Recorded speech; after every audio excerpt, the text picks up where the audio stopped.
Hi friends, welcome to our third and final video on how to spice up your locust pose.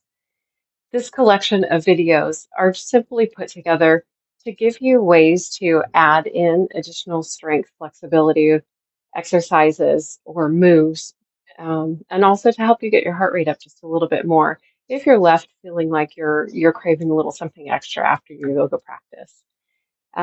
If you need to go back and take a look at the video that I did regarding locust pose that offers traditional cues as well as modifications or adjustments. I'll link that in this video here.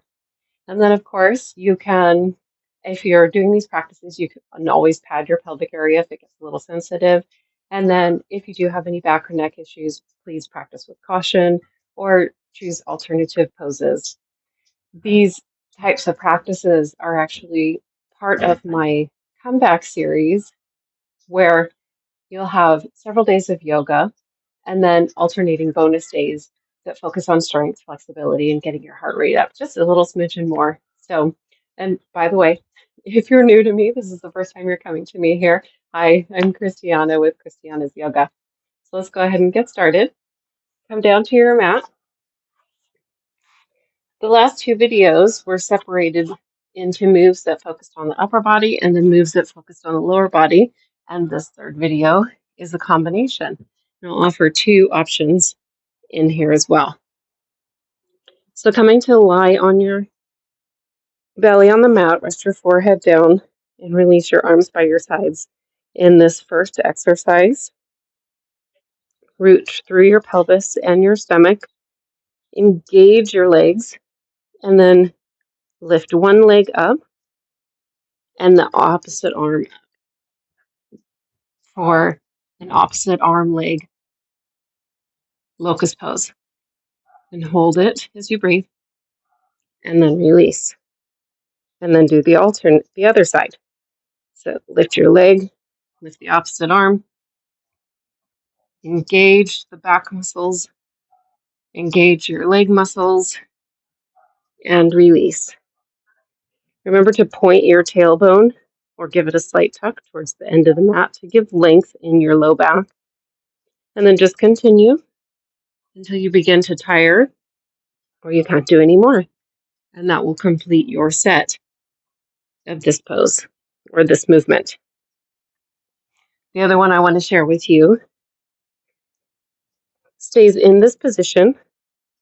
Root your pelvis and your stomach into the mat. Point your tailbone towards the short end of the mat. Give space in your low back. Almost said Spanx. And then engage your legs. Lift them up off the mat. Flex your feet and bend your knees. Try to keep lifting them high. And then hug your shoulder blades together and reach your hands towards your feet. Keep your back muscles engaged and give length through the back of your neck as you gaze down to the mat and hold. And then release.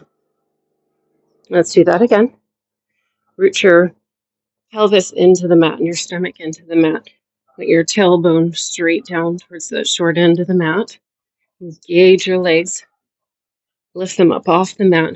Flex your feet. Bend your knees. Roll your shoulders back and down along your spine. Engage your back muscles by hugging your shoulder blades together. Reach your hands towards your feet. Give length in the back of your neck. Gaze down towards the mat. In your first set, try to pause in this position for 3 breaths and then release.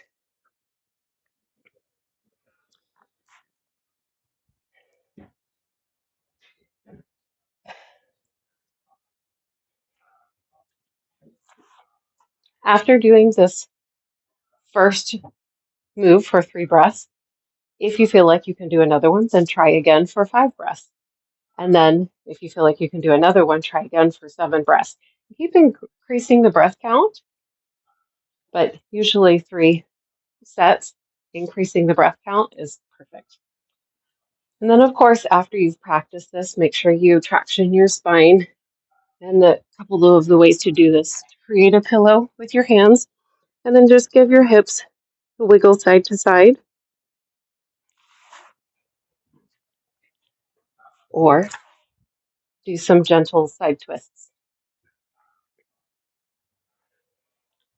I hope this was helpful. I hope this was inspiring to give you ideas on how you can amp up your yoga practice if you feel like you want a little bit more out of it. And of course, let me know in the comments if this was helpful, because I would like to know if you would like to keep seeing movements like this. Thanks for watching and happy exploring.